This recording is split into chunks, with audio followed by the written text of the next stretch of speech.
चलिए, तो हेडिंग क्या डलवाई थी हमने? Preparation of halo alkane. तो सबसे पहला मेथड हम जो प्रिपरेशन करने जा रहे हैं, हेडिंग डाल लेना प्रिपरेशन ऑफ हेलो एल्केन। सबसे पहला हम करने जा रहे हैं फ्रॉम हाइड्रोकार्बन, फ्रॉम हाइड्रोकार्बन कि हाइड्रोकार्बन से हम कैसे हेलो एल्केन को बना सकते हैं। देखो सिंपल सा तरीका है, जब भी तुम्हारे पास कोई हेलो एल्केन प्रेजेंट है, जैसे CH4 प्रेजेंट है, इसकी रिएक्शन तुम डायरेक्ट क्या करा दो? क्लोरीन से करा दो, और एरो पे क्या रखो? या तो हीट रखो, क्या रखो? हीट रखो, या फिर तुम लाइट रखो, और तुम्हारा डायरेक्ट क्या मिल जाएगा? क्लोराइड प्रोडक्ट मिल जाएगा। क्या? CH3Cl बन के तैयार हो गया। देखो कितना आसान तरीका है, इसको क्या बोल देंगे? क्लोरोमीथेन। तो इस तरीके से तुम्हें हर किसी का नाम लिखते हुए जाना है, जिससे तुम्हारी प्रैक्टिस हो जाए। अब देखो हीट और लाइट क्या है? हीट और लाइट वे मेथड है जो इस रिएक्शन को एक्टिवेट करते हैं। हीट और लाइट क्या है? एक्टिवेशन मेथड, एक्टिवेशन मेथड जो इस रिएक्शन को एक्टिवेट करते हैं हीट और लाइट की प्रेजेंस में। कभी कभी तुम रिएक्शन में ये भी देखोगे कि हम हीट को डेल्टा से रिप्रेजेंट करते हैं। हीट को किससे? डेल्टा से। कहीं रिएक्शन के ऊपर डेल्टा लिखा हुआ मिल जाए तो हम कहाँ लिख देंगे उसको? हीट लिख देंगे। ऐसे ही हम लाइट को, लाइट क्या होती है? इलेक्ट्रोमैग्नेटिक रेडिएशन की फॉर्म में होती है, तो हम उसको H से रिप्रेजेंट करते हैं। तो ये कभी कभी तुम्हें दिख जाता है। तो कभी भी कोई भी हेलो एल्केन हो और उसके साथ क्लोराइड हो, ब्रोमाइड हो, तो हम उसकी रिएक्शन डायरेक्ट करा के क्या बना देंगे? हेलो एल्केन बना देंगे। बड़ा सिंपल मेथड है। अब ये रिएक्शन होती कैसे? पॉइंट नंबर 1, ये रिएक्शन होती कैसे? रिएक्शन क्या होती है? यहाँ पे फ्री रेडिकल मैकेनिज्म होती है। क्या होती है? Free radical mechanism. मैं तुम्हें हर चीज मैकेनिज्म के थ्रू बताऊंगा। अगर एग्जाम में आती है तो ठीक है, वरना कोई नहीं, तुम्हें हर चीज का पता होगा कि ये कैसे हो रही है। होता क्या है? इनिशियल स्टेप में देखो, स्टेप नंबर फर्स्ट में क्या होता है? स्टेप फर्स्ट को हम इनिशिएशन स्टेप भी बोलते हैं। इनिशिएशन स्टेप, इनिशिएशन स्टेप में क्या होगा कि जो हमने क्लोराइड लिया है ना, ये वाला ClCl, ये क्या करेगी? लाइट इस पर डलेगी, हीट डलेगी, तो ये आपस में क्या कर जाएंगे? टूट जाएंगे। वो टूटेंगे किस तरीके से? होमोलिटिक क्लीवेज होगा। और तुम्हें मैं बता चुका हूँ होमोलिटिक क्लीवेज क्या होता है। और जैसे ही होमोलिटिक क्लीवेज होगा, एक इलेक्ट्रॉन इधर जाएगा, एक इलेक्ट्रॉन इधर जाएगा, और हमारा 2Cl रेडिकल जनरेट हो जाएगा। क्या हो जाएगा? 2Cl रेडिकल जनरेट हो गया। अब ये रेडिकल जनरेट होने के बाद स्टेप 2 में क्या काम करेगा? स्टेप 2 में ये क्या काम करेगा? हमारे पास CH4 प्रेजेंट है, ये देखो, यहां से भी क्या होगा? इस CH4 में से भी एक रेडिकल इधर जाएगा, एक रेडिकल इधर जाएगा, और हमारा क्या फॉर्मेशन हो जाएगा? CH3 रेडिकल फॉर्मेशन हो जाएगा, प्लस के H रेडिकल फॉर्मेशन हो जाएगा। और पहले से क्या है? 2 क्लोराइड रेडिकल प्रेजेंट है, तो वो क्या करेगा? 2 क्लोराइड, एक रेडिकल इसके ऊपर अटैक करेगा आपस में, और एक रेडिकल इसके ऊपर अटैक करेगा। तो हमारा जो प्रोडक्ट फॉर्मेशन हो जाएगा CH3Cl प्लस के HCl फॉर्मेशन हो जाएगा। तो सिंपल सी, जब कभी भी तुम्हारे पास हीट और लाइट की प्रेजेंस में कोई रिएक्शन करा रखी है, तो वो किसके थ्रू जाएगी? रेडिकल मैकेनिज्म के थ्रू जाएगी। और रेडिकल में तुम्हें बता चुका हूं, इसमें भी क्या होगा? होमोलिटिक क्लीवेज, इसमें भी होगा होमोलिटिक क्लीवेज, और फिर दोनों रेडिकल जनरेट होने के बाद आपस में क्या होंगे? मिल जाएंगे, और तुम्हारा क्या बना देंगे? प्रोडक्ट बना देंगे। बड़ा सिंपल, बड़ा बेसिक ससन को कॉन्सेप्ट है, ठीक है। ऐसे ही हम बहुत सारे रेडिकल बना लेते हैं। लेकिन होता क्या है कि जो ये रिएक्शन होती है ना, फ्री रेडिकल रिएक्शन, अगर तुम सिंपल सा एक CH4 ले रहे हो तो तुम एक्सपेक्ट कर रहे हो कि हमें CH3Cl मिलेगा। तुम क्या एक्सपेक्ट कर रहे हो कि तुम्हें CH3Cl मिलेगा, लेकिन यहाँ पे कहानी कुछ और हो जाती है। यहाँ पे जब ये रिएक्शन होती है CH4Cl2 के साथ, तो तुम्हें हीट और लाइट की प्रेजेंस पे जब ये रिएक्शन होती है तो तुम्हें CH3Cl तो मिलता ही मिलता है, साथ में क्या मिलेगा? CH2Cl2 भी मिलेगा, प्लस साथ में क्या मिलेगा? CHCl3 क्लोरोफॉर्म भी मिलेगा, प्लस साथ में क्या बनेगा? CCl4 भी मिलेगा, प्लस साथ में क्या मिलेगा? HCl भी मिलेगा। ऐसा क्यों होता है? क्योंकि इसमें अनकंट्रोल्ड रिएक्शन हो जाती है। जो तुम्हें प्रोडक्ट चाहिए वो प्रोडक्ट तुम्हें नहीं मिल पाता, इसलिए जो एक क्लोरीनेशन होता है हीट और लाइट की प्रेजेंस में, बहुत ही बेकार मेथड होता है। तुम इससे इजीली हेलो एल्केन प्राप्त नहीं कर सकते, या इसलिए तुम हेलो एल्केन को ले नहीं सकते। क्यों? क्योंकि इतने सारे मिक्सचर ऑफ प्रोडक्ट मिल रहा है। बेसिकली हमें क्या मिलता है? मिक्सचर ऑफ प्रोडक्ट मिलता है। देखो मिल रहा है कि नहीं मिल रहा? होता क्या है कि CH4 प्रेजेंट है। अब CH4 प्रेजेंट के पास क्या होता है, देखो जैसे रेडिकल जनरेट होता जाता है, अब उसने क्या किया, पहले CH3Cl और इसके साथ रेडिकल जनरेट हुआ, ये आपस में इलेक्ट करे, क्या बन गया, CH3Cl बन गया। अब दूसरी बार क्या होगा, CH3Cl तो बन चुका है, अब फिर से क्या हो जाएगा, इसके पास रेडिकल जनरेट हो जाएगा, फिर क्लोराइड तो हमारा प्रेजेंट है, ये इसके साथ रिएक्ट कर जाएगा, CH2Cl। इस तरीके से ये रिएक्शन चलती ही रहती है। तो इसको हम ऐसे कंट्रोल नहीं कर सकते जैसे तुम सोचते हो, क्योंकि सिंपल से एक ही मॉलिक्यूल है, रेडिकल तो बनेगा ही बनेगा, बात सिंपल है। तो कोई भी फ्री रेडिकल मैकेनिज्म अगर तुम एक्सपेक्ट कर रहे हो कि उसमें एक प्रोडक्ट तुम्हें मिल जाए, वो एक प्रोडक्ट नहीं मिलता। ऐसे ही मैं इससे क्या बना सकता हूँ, क्लोरीनेशन करा सकता हूँ, ब्रोमिनेशन करा सकता हूँ।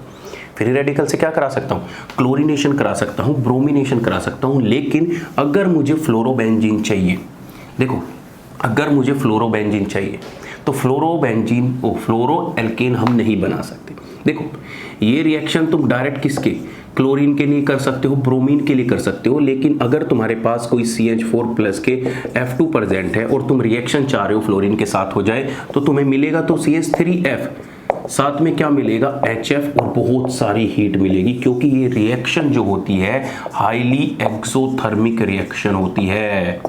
क्या होती है, हाईली एक्सोथर्मिक वॉलेट रिएक्शन होती है, बहुत हाईली एक्सोथर्मिक रिएक्शन होते हैं, बहुत सारी हीट एकदम से प्रोड्यूस। क्यों, क्योंकि जो HF होता है एक स्ट्रॉन्ग एसिड होता है, तो जिसकी वजह से ये रिएक्शन हम इजीली इस मेथड से फ्लोरोएल्कीन नहीं बना सकते। लेकिन जब हम आइडोएल्कीन की बात करते हैं CH4 प्लस I2 के साथ, तो I2 के केस में जो रिएक्शन होती है वो रिवर्सिबल हो जाती है, CH3I प्लस के HI।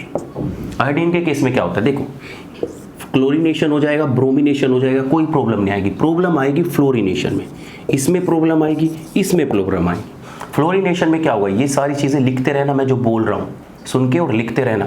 फ्लोरीनेशन में क्या प्रॉब्लम आएगी कि जब तुम फ्लोरीनेशन कराओगे तो ये रिएक्शन हाईली एक्सोथर्मिक होगी, इसलिए हम इस रिएक्शन को नहीं कर सकते, दैट इज द रीजन। अब आयोडोनेशन में क्या होगा, जब तुम आयोडोनेशन कराने जाओगे तो ये रिएक्शन यूनिडायरेक्शनल होने की बजाय किस में चली जाएगी, बोथ डायरेक्शन में। इसको हम क्या बोलते हैं, रिवर्सिबल रिएक्शन। लेकिन हमारे लिए तो रिवर्सिबल रिएक्शन तो फायदेमंद है नहीं, क्योंकि रिवर्सिबल रिएक्शन में प्रोडक्ट तो मैक्सिमम मिलता ही नहीं है। प्रोडक्ट तो रिएक्शन में तब मिलेगा जब डायरेक्शन एक ही हो, यहाँ तो डायरेक्शन दो है। तो होता क्यों है ऐसा, रीज़न क्या है, ऐसा क्यों हो रहा है, क्यों ऐसा हो रहा है, HI की वजह से। क्योंकि जो HI होता है एक रिड्यूसिंग एजेंट होता है। क्यों रिड्यूसिंग एजेंट होता है, क्यों, क्योंकि जो H और आयोडाइड के बीच में जो बॉन्ड होता है ना, ये छोटा सा H है और इतने बड़े आयोडाइड से चिपका हुआ है, तो वो बॉन्ड बहुत ही वीक होता है। जैसे ही वो बॉन्ड टूट जाएगा तो हमारा I नेगेटिव हो जाएगा, और I नेगेटिव होने की वजह से ये किसकी तरह बिहेव करने लगता है, रिड्यूसिंग रिएजेंट की तरह बिहेव करने लगता है। फिर ये क्या करेगा, वापस इस रिएक्शन को बैकवर्ड डायरेक्शन में ले आएगा। तो इस तरीके से ये रिएक्शन ऐसे चलती रहती है। तो हमारा प्रोडक्ट तो मिल रहा, क्या कोई ऐसा तरीका है जिससे मैं इस रिएक्शन को कंप्लीटली यूनिडायरेक्शन में कर सकूं? हाँ, कि अगर मैं इसमें ऑक्सीडाइजिंग रिएजेंट डाल देता हूँ। क्या डाल देता हूँ, अगर मैं आयोडाइड की रिएक्शन में ऑक्सीडाइजिंग रिएजेंट डाल देता हूँ तो हमारी रिएक्शन कहाँ चली जाएगी, यूनिडायरेक्शन में चली जाएगी। तो वो ऑक्सीडाइजिंग रिएजेंट कौन से हो सकते हैं, जो भी हाईएस्ट ऑक्सीडेशन स्टेट में होते हैं, जैसे HiO3, जैसे HNO3, जैसे H2SO4, ये सारे के सारे ऑक्सीडाइजिंग एजेंट हैं। ये सारे के सारे क्या है, ऑक्सीडाइजिंग एजेंट है। ऑक्सीडाइजिंग एजेंट क्या है, देखो H2SO4 है +6 में है, HNO3 क्या है +5 में है, HiO3 है +5 में है। तो ये जिनकी हाईएस्ट ऑक्सीडेशन स्टेट होती है प्लस में, उनको हम क्या बोलते हैं, ऑक्सीडाइजिंग एजेंट। अब ये क्या काम करेगा, जैसे ही हमारा HI आएगा, देखो HiO3 इस HI के साथ रिएक्ट करेगा, और रिएक्ट करने के बाद क्या बना लेगा, I2 बना लेगा। क्या बना लेगा, I2, और सिंपल सा क्या कर लेगा, वाटर फॉर्मेशन कर लेगा। अब I2 बना दिया, I2 बनाती क्या हो जाएगा, न्यूट्रल हो जाएगा। तो वो रिएक्शन बैकवर्ड डायरेक्शन में नहीं जाएगी। अब इस केस में क्या होगा, देखो ध्यान से, यहाँ पे आयोडाइड की ऑक्सीडेशन स्टेट है +5, यहाँ पे है -1। +5 से किस में गया, यहाँ पे आयोडीन की ऑक्सीडेशन स्टेट कितनी है, 0। +5 से किस में गया, 0। ऑक्सीडेशन स्टेट 0 है, ये पहली ऑक्सीडेशन स्टेट कंसेप्ट समझा चुका हूँ। +5 से किस में गया, 0। +5 से 0 में जाएगा तो क्या होगा, रिडक्शन होगा कि ऑक्सीडेशन होगा, बोलो। तो यहाँ पे क्या हो जाता है, रिडक्शन हो जाता है। और यहाँ से इसमें जाएगा तो -1 से 0 में जा रहा है, तो क्या हो रहा है, ऑक्सीडेशन हो रहा है। तो ये क्या कर लेता है, इस रिएक्शन को एक रिडॉक्स रिएक्शन भी बोल देते हैं। क्या बोल देते हैं, रिडॉक्स रिएक्शन। तो अब जब कभी भी तुम्हें कोई आयोडीनेशन कराना है लाइट की प्रेजेंस में, तो कुछ नहीं करना, सिंपल सा CH4 लो प्लस I2 रखो। अगर यूनि डायरेक्शन में ले जाना है तो ये ऊपर क्या लिख डाल दो, HiO3। अब ये डायरेक्शन तुम्हारी क्या होगी, CH3I बन जाएगा प्लस के HI बन जाएगा। अब बताओ, अब ये डायरेक्शन क्या हो गई, चेंज हो गई। तो कभी कभी तुम्हें ये भी पूछ सकता है what is the role of HiO3, या कभी कभी ये भी पूछ सकता है what is the role of oxidising agent. तो सिंपल सी बात क्या है कि ऑक्सीडाइजिंग एजेंट HI के साथ रिएक्ट करके I2 फॉर्मेशन करता है। अगर हम डायरेक्ट आयोडीनेशन करेंगे तो वो रिवर्सिबल रिएक्शन होती है। रिवर्सिबल रिएक्शन को इरिवर्सिबल रिएक्शन में कन्वर्ट करने के लिए हमें HiO3 का यूज़ करना पड़ता है, या एनी ऑक्सीडाइजिंग रिएजेंट का यूज़ करना पड़ता है। बात क्लियर है? अरे बोलो हाँ है ना। तो सिंपल सा हमने अब तक हाइड्रोकार्बन से एक ही चीज़ सीखी कि हम क्लोरीनेशन कर सकते हैं, ब्रोमिनेशन कर सकते हैं, लेकिन हम ना तो डायरेक्ट फ्लोरिनेशन कर सकते हैं क्योंकि हीट प्रोड्यूस हो जाती है। डायरेक्ट आयोडीनेशन कर देंगे तो उससे रिवर्सिबल रिएक्शन हो जाती है। फ्लोरिनेशन को तो हम कंट्रोल कर नहीं सकते, लेकिन आयोडीनेशन को हम इरिवर्सिबल रिएक्शन कर सकते हैं, मतलब उसको यूनिडायरेक्शनल बना सकते हैं। कैसे? जब उसमें हम HiO3 का कंपाउंड डाल देंगे, कंपाउंड नहीं होता, एसिड ही होता है, एसिड डाल देंगे, ठीक है, तो हमारी क्या बन जाएगी, यूनिडायरेक्शनल बन जाएगी। साथ ही साथ एक इस कंसेप्ट की जो हम फोटोकेमिकल रिएक्शन बोलते हैं, इनको जो करा रहे हैं रेडिकल मैकेनिज्म से, उसमें डिसएडवांटेज ये है कि हमें मल्टीपल प्रोडक्ट मिलते हैं। अब मल्टीपल प्रोडक्ट मिलने से क्या है भाई, हमें चाहिए CH3Cl, लेकिन उसकी बगल में ये भी मिल रहे हैं। भाई एक चीज़ से ज़्यादा चीज़ मिलेगी तो कुछ ना कुछ तो डिवाइड होता रहेगा ना। भाई सिंपल सा बात करो, 100 में से एक बंदा आ रहा है, एक बंदे को पहले 100 का 100% मिल रहा था, लेकिन एक बंदा और आ गया तो 50-50 बट गया। जैसे 4 आएंगे 25 हो जाएगा, जैसे 5 आएगा 20 हो जाएगा। अगर 10 आ गए, अगर दूसरी साइड 10 आ गए तो 10% हो जाएगा। तो नंबर ऑफ प्रोडक्ट बनने से उनकी यील्ड तो कम हो रही है ना। भाई हमें मिलना चाहिए था 20 ग्राम, मिल रहा है आप 2 ग्राम, तो उस वजह से हमें बड़ी डिसएडवांटेज हो जाती। तो हम अगर डायरेक्ट इसका यूज़ करके देखेंगे CH3 CH4 का, तो हमें क्या मिलते हैं, डिफरेंट टाइप ऑफ प्रोडक्ट मिलते हैं, ठीक है। अब देखिए नेक्स्ट स्टेप की बात करते हैं। अगर मैं अपनी इस कार्बन चेन को बढ़ाता चला जाऊं, देखो ध्यान से क्वेश्चन, अगर मैं अपनी कार्बन चेन को बढ़ाता चला जाऊं, कैसे? मैंने क्या किया, CH3 CH2 CH3 लिया और इसकी रिएक्शन कराई क्लोरीन से हीट की प्रेजेंस में या लाइट की प्रेजेंस में। तो मुझे बताओ व्हाट इज द प्रोडक्ट, बताओ प्रोडक्ट क्या मिलेगा। तो यहाँ पे हमें 2 प्रोडक्ट मिलेंगे, क्या? एक तो CHCl CH3 मिलेगा प्लस के CH3 CH2 CH2Cl मिलेगा। अब हमें क्या मिलेंगे, 2 प्रोडक्ट। भाई सिंपल सी बात है, वो रेडिकल जनरेट इस कार्बन पे भी हो सकता है, इस कार्बन पे भी हो सकता है। भाई 2 कार्बन है ना। भाई देखो सिंपल सी, तुम क्यों कंफ्यूज होते हो? भाई CH3 था CH3 था, अगर मैं इसकी रिएक्शन क्लोरीनेशन करा देता हूँ हीट और लाइट की प्रेजेंस में, तो हमें क्या होगा, सिंपल सा CH2Cl मिल जाएगा और हमारा CH3 हो जाएगा। बात ठीक है, क्यों? क्योंकि यहाँ पे दोनों हाइड्रोजन सेम है, ये CH3 ग्रुप, ये CH3, ये क्या है, सिमेट्रिक है। ये क्या है, सिमेट्रिक है ना। लेकिन जो ये है, ये तो एंटीसिमेट्रिक हो गया। एंटीसिमेट्रिक में बोलेंगे मतलब कि इसके पास एक टाइप का हाइड्रोजन ये रहा और एक टाइप का हाइड्रोजन ये रहा। इसका मतलब पॉसिबिलिटी तो 2 जगह रेडिकल जनरेट करने की है। भाई रेडिकल यहाँ भी बन सकता है, रेडिकल यहाँ भी बन सकता है। तो अगर यहाँ रेडिकल बनता है इस पोजीशन पे, तो हमारा प्रोडक्ट क्या मिलता है, ये। अगर रेडिकल सेकंड पोजीशन पे बनता है तो हमारा प्रोडक्ट मिलता है ये। और इन दोनों में से मेजर कौन सा होगा, बताना जरा, कौन सा मेजर होगा? मेजर होगा ये प्रोडक्ट। कौन सा होगा, मेजर ये होगा। और माइनर कौन सा होगा, ये हमारा माइनर प्रोडक्ट होगा। अब मेजर क्यों आया, क्यों? क्योंकि जो ये प्रोडक्ट फॉर्मेशन हुआ है, बिकॉज ये तुम चीजें रटते हो ना, because of secondary free radical. तुम्हें पहले ही रेडिकल बताए थे, अरे बताए थे कि नहीं बताए थे? ध्यान से देखो, ध्यान से देखो, ध्यान से बता रहा हूं क्या। अब होगा क्या कि जब ये H और लाइट की प्रेजेंस में एक्टिवेशन होगा तो यहाँ पर 2 रेडिकल जनरेट होंगे। 2 रेडिकल कैसे जनरेट होंगे कि एक तो प्राइमरी होगा, एक सेकेंडरी होगा। जैसे CH3 CH2 CH2 रेडिकल, इसको हम क्या बोलते हैं, प्राइमरी रेडिकल, है कि नहीं है, 1 डिग्री। और दूसरा रेडिकल कहाँ जनरेट हो सकता है, इस पोजीशन पे। तो CH3CH ये आ गया और CH3, इसको हम क्या बोलते हैं, सेकेंडरी रेडिकल। तो मुझे बताओ इन दोनों में से स्टेबल कौन होगा, सेकेंडरी स्टेबल होगा कि प्राइमरी स्टेबल होगा? ऑब्वियस सी बात है सेकेंडरी होगा, क्योंकि मैं एक्सप्लेन कर चुका हूँ हाइपर कंजुगेशन से। तो स्टेबिलिटी की बात करेंगे तो ये क्या होगा, ज़्यादा स्टेबल होगा, और जब ये ज़्यादा स्टेबल होगा तो प्रोडक्ट ज़्यादा फॉर्मेशन इसका ही तो बनेगा भाई। जब ये ज़्यादा स्टेबल है तो क्लोराइड आके इस पर ही तो अटैक मारेगा, इसके ऊपर अटैक क्यों मारेगा? सिंपल सी बात है। तो क्लोराइड आएगा इसके ऊपर अटैक करेगा और हमारा क्या बना देगा, ये प्रोडक्ट बना देगा। तो during the free radical reaction you have to consider the stability of free radical, then you will form product properly. बताओ जल्दी, बात समझ में आई? कहने का मतलब ये है कि जब कभी भी तुम्हारे पास अनसिमेट्रिकल या डिफरेंट टाइप ऑफ के हाइड्रोजन आ जाते हैं तो उस केस में तुम्हें ये देखना है कि कौन सा फ्री रेडिकल ज़्यादा स्टेबल है, तभी वही प्रोडक्ट तुम्हारा क्या होगा, मेजर होगा। जैसे मैं डिफरेंट टाइप ऑफ क्वेश्चन कराता हूँ तुम्हें, ये पहला क्वेश्चन क्लियर हुआ। ऐसे ही अगर रेडिकल में मैं तुम्हें क्वेश्चन दे दूँ इस टाइप का, देखो ध्यान से, अब देखो क्वेश्चन, तुम्हें मैं क्वेश्चन दे देता हूँ इस टाइप का। जैसे सपोज करो CH3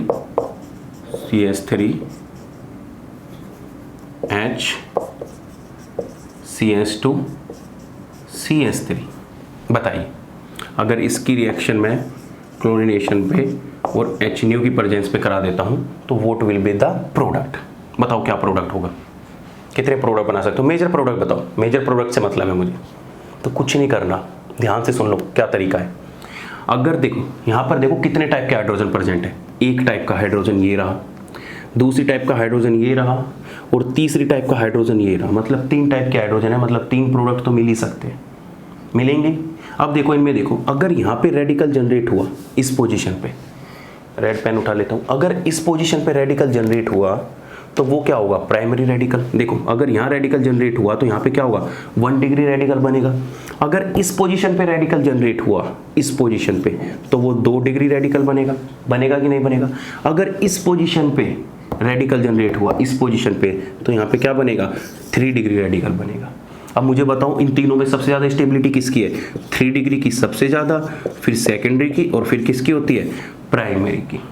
ठीक है, तो हमारा मेजर प्रोडक्ट भी क्या होगा, जहां 3 डिग्री पे, हाँ बोलो बोलो, 3 डिग्री पे क्लोराइड आके जुड़ेगा तो हमारा मेजर प्रोडक्ट क्या हो जाएगा, ये हमारा मेजर प्रोडक्ट हो जाएगा।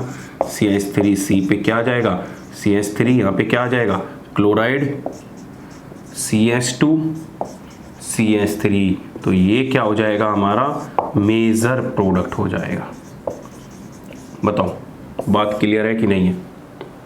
बताओ बात क्लियर है कि नहीं है? अगर यहाँ पे पूछ ले कि नंबर ऑफ प्रोडक्ट कितने मिल सकते हैं, नंबर ऑफ प्रोडक्ट, ये क्या है, मेजर प्रोडक्ट। अगर तुम्हें क्वेश्चन में पूछ ले कि नंबर ऑफ प्रोडक्ट कितने मिल सकते हैं, कितने टाइप ऑफ पॉसिबल प्रोडक्ट है, तो कुछ नहीं करना, जितने टाइप्स के हाइड्रोजन है इतने टाइप्स के तुम्हारे क्या होंगे, प्रोडक्ट मिलेंगे। 1 2 3 हो गया, ये भी तो एक टाइप का हाइड्रोजन है ना, CH3 के ऊपर आ सकता है ना। तो तुम्हारे अगर प्रोडक्ट की बात करेंगे तो प्रोडक्ट कितने मिलेंगे, 4 मिलेंगे, लेकिन उन 4 में मेजर प्रोडक्ट यही होगा, जो 80% के अप्रोक्स प्रोडक्ट होगा ये होगा, बाकी सारे 20% में ही घूमते रहेंगे। बताओ कंसेप्ट क्लियर है कि नहीं है? अब मैं तुम्हें क्वेश्चन दूं तो कर लोगे? चलिए प्रैक्टिस कराता हूँ कुछ क्वेश्चन, देखिए।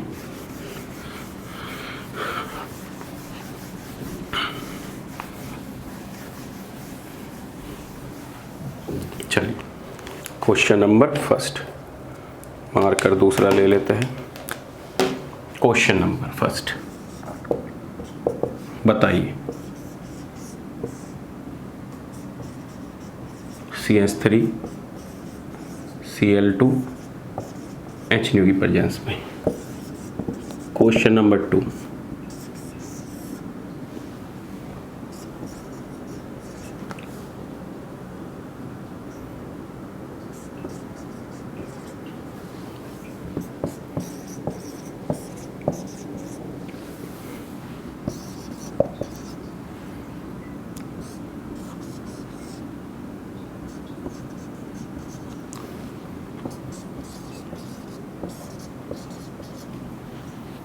बताओ तीनों में प्रोडक्ट बताओ क्या होगा। 3 हो गए। क्वेश्चन नंबर 4 दिख रहा है, चलो दिख रहा होगा तुम्हें। क्वेश्चन नंबर 4,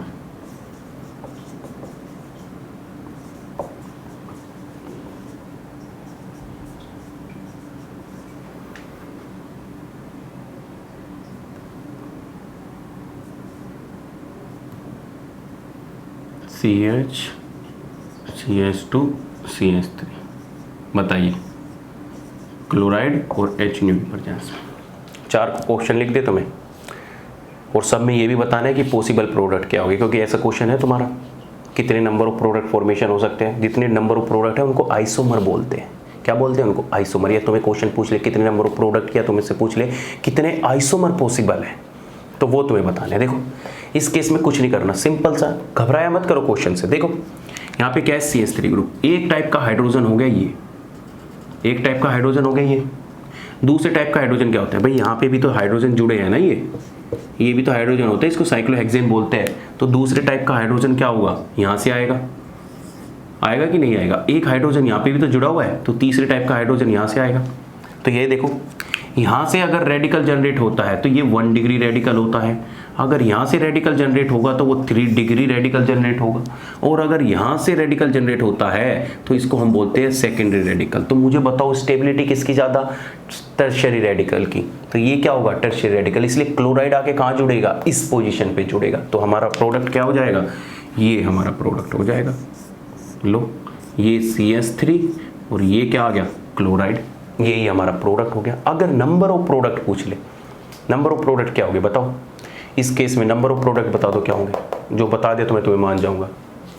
1 2 3, ये पोजीशन कॉमन है 3, ऐसे क्या हो सकता है, इस पोजीशन पे भी हो सकता है, ऐसे क्या हो सकता है, इस पोजीशन पे भी। तो अगर नंबर ऑफ प्रोडक्ट पूछे तो यहाँ पे कितने मिलेंगे, ध्यान रखना, एक तो यहाँ पे मिलेगा क्लोराइड, दूसरा ये कॉमन हो गई, तीसरा ये कॉमन हो गई, और फोर्थ क्या हो गई ये, और पांचवी क्या हो गई ये। तो अगर इसमें नंबर ऑफ आइसोमर पूछे, नंबर ऑफ आइसोमर पूछे या नंबर ऑफ प्रोडक्ट पूछे कि कितने मिल सकते हैं तुम्हें, तो कितने हो गए, 5। क्लियर है? और ये हमारा क्या होगा, मेजर प्रोडक्ट। बताओ क्लियर है? बस सिंपल है। इसमें बताओ क्या होगा, इसमें यहाँ पे भी हाइड्रोजन है, यहाँ पे भी हाइड्रोजन है। अब तुम कहोगे सर दोनों को लगा दे क्या, नहीं, यहाँ पे क्या करोगे, बस एक बार रेडिकल यहाँ पे डाल निकाल दो, एक बार रेडिकल यहाँ पे निकाल दो, तो तुम्हारा प्रोडक्ट कोई भी बन सकता है।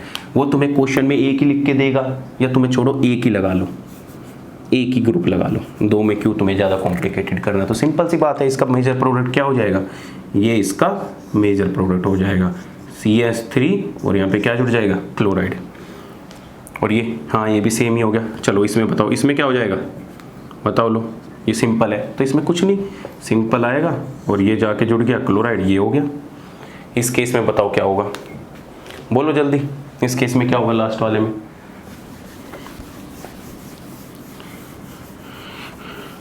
तो तुम्हारा रेडिकल से अगर कोई भी प्रोडक्ट फॉर्मेशन आ जाता है तो तुम्हें मोस्ट स्टेबल प्रोडक्ट वही बनाना है जिसकी स्टेबिलिटी सबसे ज़्यादा होगी। तो सिंपल सा पैटर्न फॉलो करना है। बताओ इसमें प्रोडक्ट क्या होगा, तो कुछ नहीं करना, काउंट कर लो।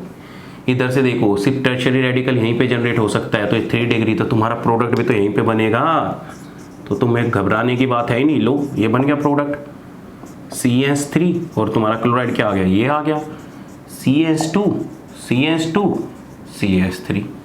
लो ये तुम्हारा होगा मेजर प्रोडक्ट, ये क्या होगा तुम्हारा मेजर प्रोडक्ट। बताओ बात क्लियर है, बताओ बात क्लियर है कि नहीं है? अगर मैं इसमें पूछ लूं कि नंबर ऑफ आइसोमर कितने बनेंगे, नंबर ऑफ आइसोमर, या तुम्हें पूछ ले नंबर ऑफ प्रोडक्ट कितने मिल सकते हैं, बात सेम ही है। बताओ कितने मिलेंगे, तो कुछ नहीं, काउंट कर लो क्या मिलेंगे। एक बार तुम क्लोराइड को यहाँ पे जोड़ सकते हो, एक बार क्लोराइड को यहाँ पे जोड़ सकते हो, एक बार क्लोराइड को यहाँ पे जोड़ सकते हो, 3 हो गया। एक बार क्लोराइड यहाँ पे जुड़ सकता है, एक बार क्लोराइड इसके पास भी जुड़ सकता है, एक बार इसके पास, एक बार इसके पास भी जुड़ सकता है, एक बार इसके पास भी जुड़ सकता है। कितने 1 1 हो गए, 1 2 3 4 5 6 7, तो तुम्हारे कितने हो जाएंगे, 7 आइसोमर पॉसिबल है। बताओ बात क्लियर है? तो अब कोई भी फ्री रेडिकल की रिएक्शन आए इजीली अप्रोच कर लोगे। ठीक है, चलिए next question. Next question, what is the reactivity order of halogen. Question क्या है, क्वेश्चन इसी से आता है, what is the reactivity order of halogen. What is the reactivity order of halogen. Halogen बोले तो कि फ्लोरीन, क्लोरीन, ब्रोमीन, आयोडीन में हाईली रिएक्टिव कौन होगा, कि सबसे जल्दी बॉन्ड तोड़ के कौन फ्री रेडिकल देने की कोशिश करेगा। तो सिंपल सी बात है, जितनी जल्दी फ्लोरीन का बॉन्ड टूटेगा या क्लोरीन का बॉन्ड टूटेगा तो वही उसकी रिएक्टिविटी होगी। जितनी जल्दी इनके बीच का बॉन्ड टूट जाएगा वो इतनी जल्दी रिएक्ट कर जाएगा। तो इनका रिएक्टिविटी का ऑर्डर होता है ये, फ्लोरीन, क्लोरीन, ब्रोमीन और आयोडीन। अब रीज़न क्या है, तुम्हारे लिए रीज़न इंपॉर्टेंट है कि रीज़न क्या है। फ्लोरीन का बॉन्ड क्यों इतना ज़्यादा तुम्हें लगेगा, फ्लोरीन तो हाईली इलेक्ट्रोनेगेटिव है। तुम क्या सोच रहे थे, अपोजिट सोच रहे थे। देखो फ्लोरीन क्या है, हाईली इलेक्ट्रोनेगेटिव है तो बॉन्ड स्ट्रॉन्ग होना चाहिए था, लेकिन इसका बॉन्ड तो वीक है। इसका बॉन्ड तो वीक है। वीक क्यों है, देखो होता क्या है कि जो हमारा फ्लोरीन है और ये हमारा फ्लोरीन है, ये कुछ इस टाइप से हो गए, दो फ्लोरीन एटम स्पेरिकल टाइप में। अब तुम्हें पता है फ्लोरीन के ऊपर क्या होता है, 3 लोन पेयर होते हैं। ये देखो, ये लोन पेयर को इस तरीके से रिप्रेजेंट करते हैं। ये क्या होंगे, 3 लोन पेयर होंगे।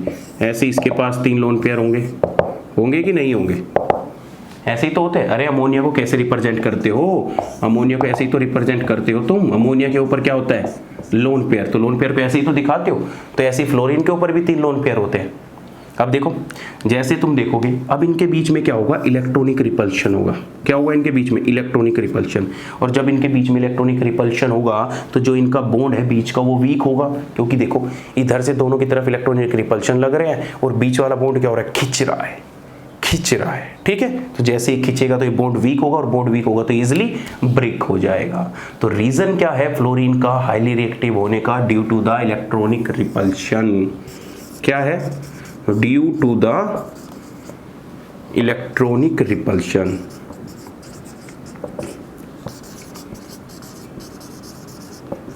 बोलो सिंपल है, बोलो हाँ है ना, बहुत बढ़िया।